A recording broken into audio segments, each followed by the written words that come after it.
Una gran tensión ha generado el anuncio del veto a la ley de elección en 2 días que contempla el voto obligatorio que va a presentar el gobierno una vez que termine la semana distrital. Desde la oposición acusan que se trata de un voto voluntario encubierto. Queremos hablar de este y otros temas con el abogado, exministro del Tribunal Constitucional, Jorge Correa Sutil, que está aquí con nosotros. ¿Cómo está? Bienvenido. Muy bien, muchas gracias, Gabriela. Gracias por la invitación. A ver, hemos seguido bien de cerca todo este debate de los últimos días y hay molestia, hay tensión justamente en la oposición. Dicen que están en una suerte de encrucijada porque si deciden aprobar este veto, estarían dejando sin multa a los extranjeros residentes con más de 5 años en Chile. Pero si lo rechazan, el resultado sería eximir de sanción el no votar, hablando de este sufragio voluntario encubierto. ¿Usted cómo ha visto esta discusión?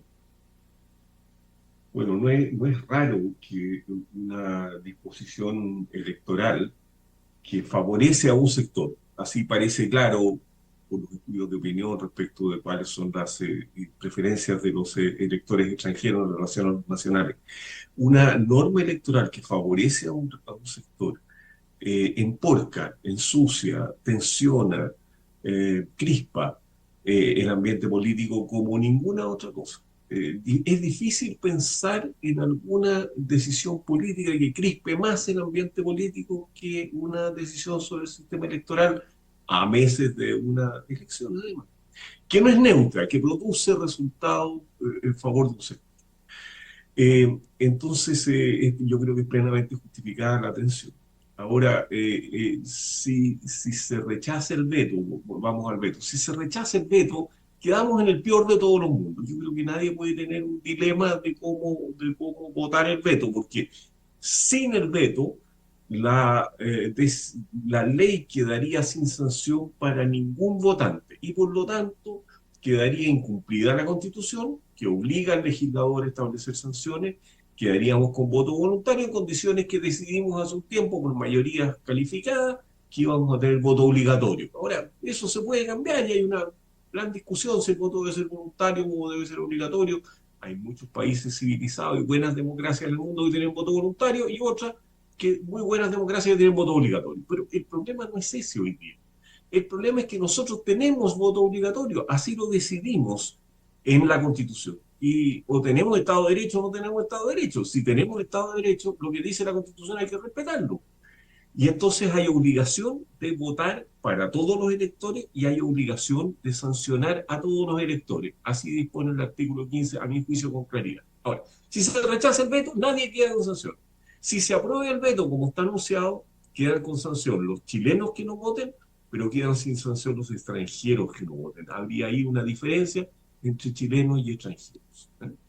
Entonces la discusión viene si esa es una diferencia arbitraria, si esa es constitucional o es inconstitucional. Pero yo creo que hay que aprobar el veto, como venga.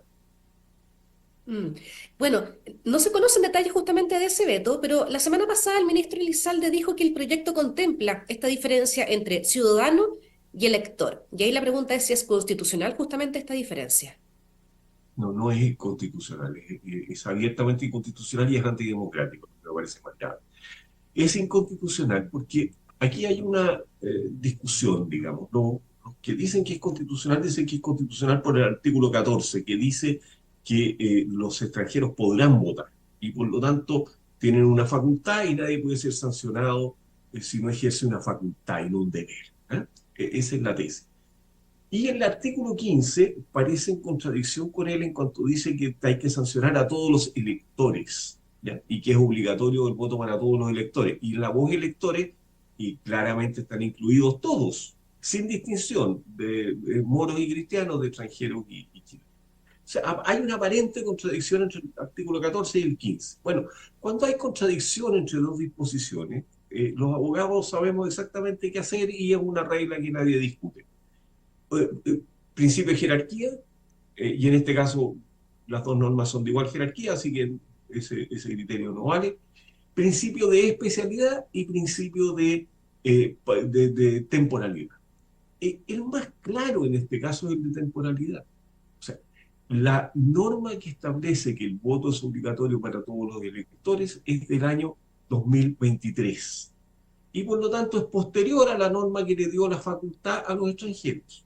Y por lo tanto prima la norma posterior sobre la anterior. no cabe duda alguna. Y el otro, el criterio de especialidad, esta es una norma que establece a quién hay que sancionar y por lo tanto es una norma más específica. ¿Eh?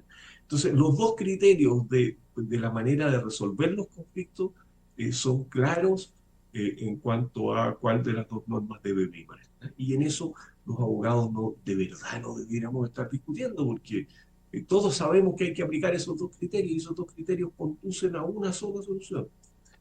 Y luego viene el tema democrático, en fin, si usted quiere hablamos de esto. Claro que sí. Bueno, justamente en la oposición decíamos al inicio están muy tensos con esta discusión.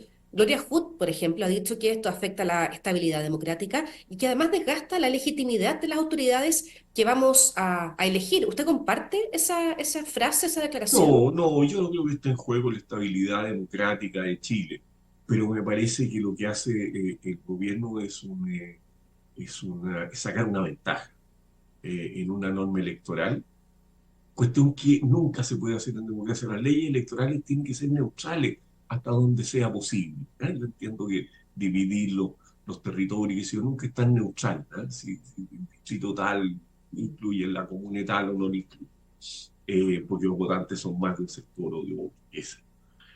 Nunca son totalmente neutrales, pero claramente aquí hay una eh, ruptura de la neutralidad. ¿Eh? Es una norma que con claridad favorece a un sector sobre otro. Si no hay una razón para adoptarla, y hasta aquí no se ha dado esa razón política que justifique la distinción entre chilenos y extranjeros, si no la hay, bueno, claramente se está adoptando una ley electoral para sacar una ventaja política.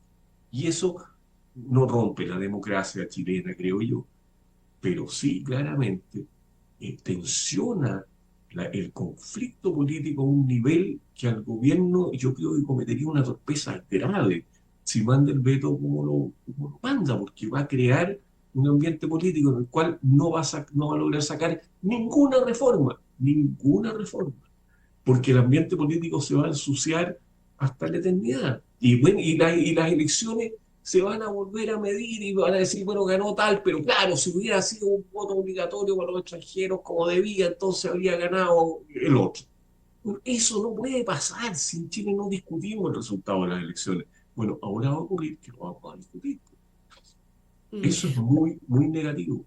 Claro, están condicionando además en la oposición el respaldo a otras iniciativas en cuanto a este tema. Ahí están Se mezclándose van a varias ensuciar fuerzas. todas y yo entiendo, no justifico, pero entiendo que la oposición se crispe como se crispa con una situación así. Y se va a crispar, si más allá de lo que yo quiera, de lo que el otro quiera, y le diga, oye, pero no se crispen, vengan para acá y negociemos, y sea, todos sabemos que una regla así va a crispar el ambiente, porque le pone una ventaja indebida a un sector. Y Mm. esa crispación del ambiente va a hacer que el resultado sea que no van a ir a la moneda a nada, a negociar nada y le van a votar en contra todo. Y eso es muy Hablando, malo para Chile, digamos. Y bueno, hablando, están votando de buena parte en contra de todo, pero eso tiene una discusión en el mérito. Ahora va a tener una predisposición que va a estar de alguna manera explicada, justificada, creo yo, ¿cómo que se no, podría que no, zanjar que no todo soy de esto? oposición. ¿Ah? Mm. ¿Cómo se podría zanjar este problema, este dilema? Con un buen veto, güey. Y el único buen veto es sanción para todos los electores. Y que el gobierno diga, oiga, ¿sabe qué? Lo pensé y le dio otra vuelta y, ¿sabe? Esto es discutible, pero...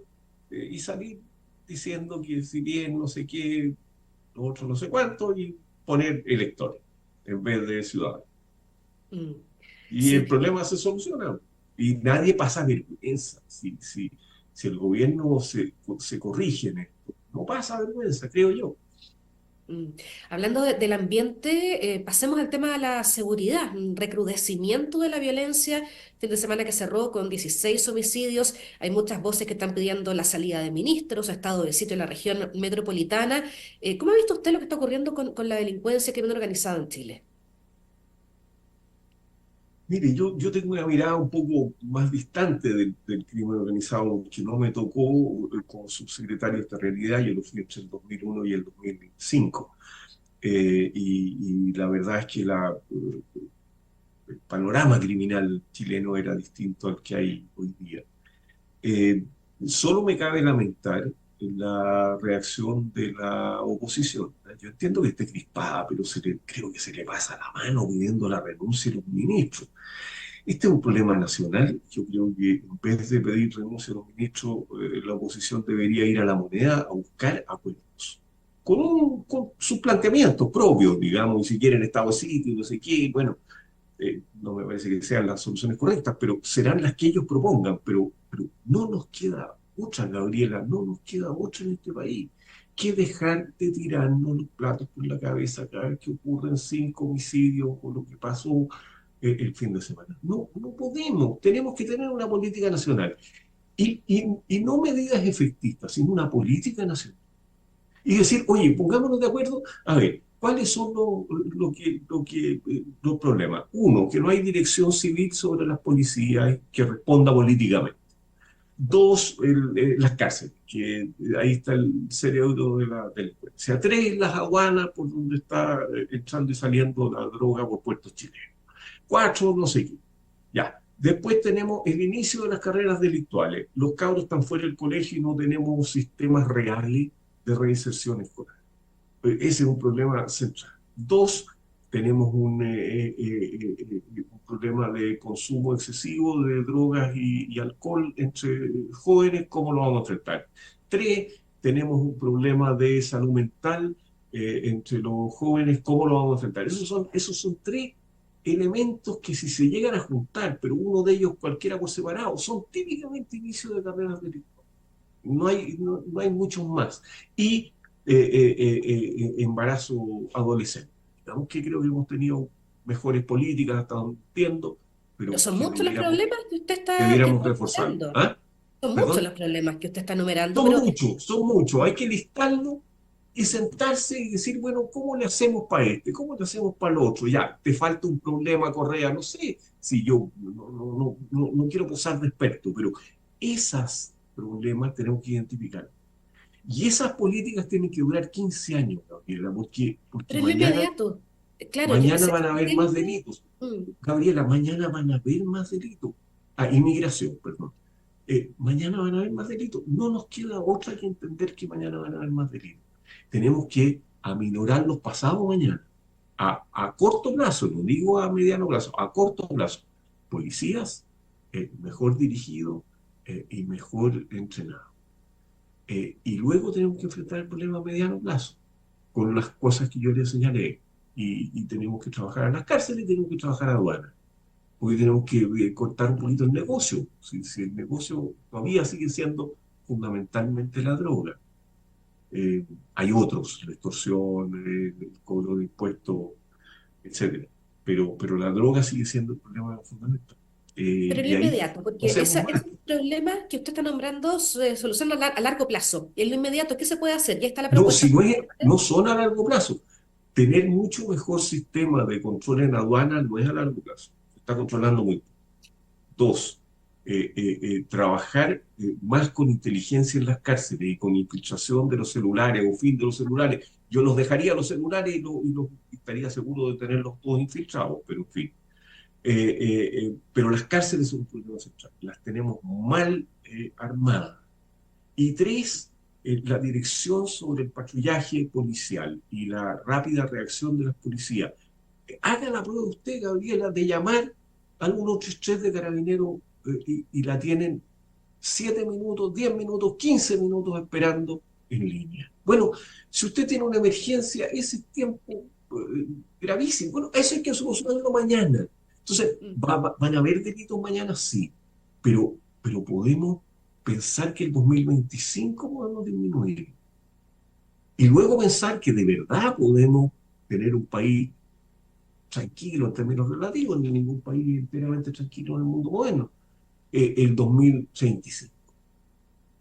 Lo Y la idea demás del estado es, del lo demás es música, lo demás es falsedad, lo demás es promesa demagógica, que solo exacerba la frustración de la ciudadanía, que cada gobierno le promete que va a terminar con la delincuencia y no le dice cómo. Mm. La idea del estado de sitio que está planteando el senador Insulza y hay otras voces que se han ido sumando a esa idea. No le veo ningún sentido. Porque, ninguno. No veo cómo va a disminuir el delito porque hayan militares en las calles. No lo veo, de verdad. Se enfrentó el terrorismo en el sur con militares porque era indispensable, porque estaban enfrentando a los carabineros a tiro. Pero el problema que tenemos no es que estén enfrentando a los carabineros a tiro. El problema que tenemos es de dominio territorial y de otra especie. Ahora, sí tenemos que resguardar la infraestructura crítica con militares y por lo tanto despejar un poquito a los carabineros de algunas tareas. Pero tenemos que despejar a los carabineros de otras tareas que ocupan mucho más tiempo que mm, carabineros. Porque hay carabineros registrando las denuncias.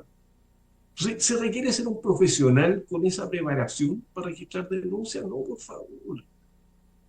Una persona con un computador hoy día un dictáfono, no sé, carabineros ocupados en las comisarías. Entonces, carabineros hay que, yo no digo refundarlo porque es una voz que los ofende, pero tiene que haber una dirección civil sobre carabineros que responda. Que le pregunte, señor, ¿cuánto demora? Señor, ¿cuánto demoró carabineros en llegar a este delito? Señor, ¿cuánto demoró carabineros en registrar su denuncia? Señor, ¿cuánto? Y la persona responde, y si responde mal, se va, pues. mm. Carlos Peña, el rector, hoy día en una carta en el Mercurio decía que esto no es ni natural ni policial en cuanto a esta cantidad de muertes, es un asunto político. ¿Usted comparte eso? Sí, pero no me gustó la columna de Carlos Peña. O sea, yo creo que es un asunto político, un asunto de política pública, pero me parece que lo que hace esa columna es volver a calentar el ambiente contra las actuales autoridades. Y las actuales autoridades ciertamente tienen la responsabilidad en este minuto, pero la tenemos todos, Gabriela, y mientras no asumamos eso, esta cuestión está perdida. O sea, los cabros que están cometiendo delitos entraron, los migrantes clandestinos que entraron al país entraron al gobierno de Piñera. Los cabros que estaban fuera de la escuela lo hicieron en el segundo gobierno de Bachelet. Qué sé yo, si todos lo hicimos mal. Entonces, ¿hasta cuándo nos tiramos los platos por la cabeza diciendo es culpa tuya, no es culpa tuya, no, esto son las autoridades del momento, y esto tiene que ver con que las autoridades justifican la violencia? No, no tiene que ver con la ineficacia del Estado de Chile para combatir el delito. Tenemos que ser más eficaces y no lo somos. Mm. Pero ¿cómo se hace cuando hay un partido oficialista como el Partido Comunista que no apoya justamente proyectos que van en la línea que estamos conversando para fortalecer Sí, la seguridad, por ejemplo? pero mire, dejemos al Partido Comunista de lado. Sí. El Partido Comunista se opuso a Villafranca y estaba lleno de metralleta ahí, pero ha tenido que guardar la voz. El Partido Comunista no maneja el Congreso Nacional. Hay mayoría suficiente para aprobar las leyes y este no es un problema fundamentalmente de leyes, es un problema de gestión sobre carabineros, de gestión sobre aduana, de gestión sobre las cárceles. A lo mejor se requieren un par de leyes, pero ¿sabe? La mitad de las leyes, estas que tienen nombre y apellido, la ley del cabo que mataron, la ley de la niñita que violaron, no sé qué, típicamente son leyes demagógicas de las cuales nadie se entera después si han tenido alguna eficacia y no la tienen. Mm. No la tienen porque no son esos los problemas centrales. Los problemas centrales, creo yo, son los que listé, otros podrán listar otros, pero pongámonos de acuerdo cuáles son los problemas centrales y no reaccionemos ahora llamando a la ley no sé cuánto por los 15 personas que murieron el fin de semana. No hagamos más demagogia con esto. Mm. Si Por último, nadie ha ganado. Le sacaron la ñoña al segundo gobierno de la Bachelet, se lo sacó la derecha. Después el gobierno de Piñera se hundió porque no fue capaz de enfrentar esta cuestión. Ahora se está hundiendo el gobierno de Boric porque no logra enfrentar esta cuestión. Si nos vamos a hundir todos y nadie va a poder hacerlo. Nadie. Entonces, no sigamos diciendo que las actuales autoridades, no sigamos echando la culpa a la moneda, ni pidiendo la renuncia de ministros, por favor. Vamos a la moneda y pongámonos de acuerdo. Estos son los tópicos, ok. ¿Quién se hace cargo del tópico uno? Hay dos expertos no sé qué, ya en el país de no sé dónde se enfrentó bien esta cuestión. Y hagámoslo de una vez. mm, por último, le quería preguntar respecto a lo que está ocurriendo en la Corte Suprema, las tensiones que se viven ahí, porque hay cuatro ministros que estarían dando cuenta, poniendo en cuestión el tema de nombramientos ahí en el Yo máximo soy tribunal. un abogado que litigo, Gabriela, y usted quiere que yo hable del Corte Suprema. No, me parece que está en un problema muy serio. Sí, sí. Intentar enjuiciar la conducta de cuatro de los 21 miembros es mucho. Y esos cuatro tendrán otros cuatro amigos, por lo menos. Si no tienen a dos cada uno, y entonces son 12 de 21. Eh, yo creo que no se puede enjuiciarla con 24 personas. Es muy difícil. Sobre todo que no hay institucionalidad para hacerlo. La Comisión de Ética no tiene fundamento legal, entonces, claro, saltan todos los que están sus conductas enjuiciadas y le dicen, usted no tiene derecho a hacer esto, usted no tiene derecho a hacer lo otro, y vamos a ver un enredo, creo yo, que va a enredar mucho en la Corte Suprema. Ojalá se fueran todos a un largo retiro. Mire, la única vez que resultó la Comisión de Ética fue cuando sacaron a un ministro de la Corte. Pero antes de eso, había un consenso, se generó un consenso en la Corte Suprema de decir, este señor ha incurrido en actos de corrupción, tenemos un poder judicial que ha incurrido en muchos actos de corrupción, enjuiciemos esta situación y enderezamos al poder judicial. Enjuiciaron esa situación y enderezaron. Eso se logró, pero se logró sobre la base de que había no sé, un 20 contra uno. Ahora, no sé cuántos hay contra cuántos, no. Mm. Vamos a ver qué pasa ahí con Son esa conductas votación. muy disímiles las que se están enjuiciando, son Además, muy claro. disímiles. Mm. Vamos a ver, bueno, qué Algunas pasa son ahí graves, otras no, con creo yo. la tensión que se vive ahí en la Corte Suprema. Le queremos dar las gracias por habernos acompañado hoy día aquí con esta conversación. A usted, Gabriela, muchas gracias. Adiós. Chao. Y todos ustedes invitados a seguir aquí con nosotros en emol.com.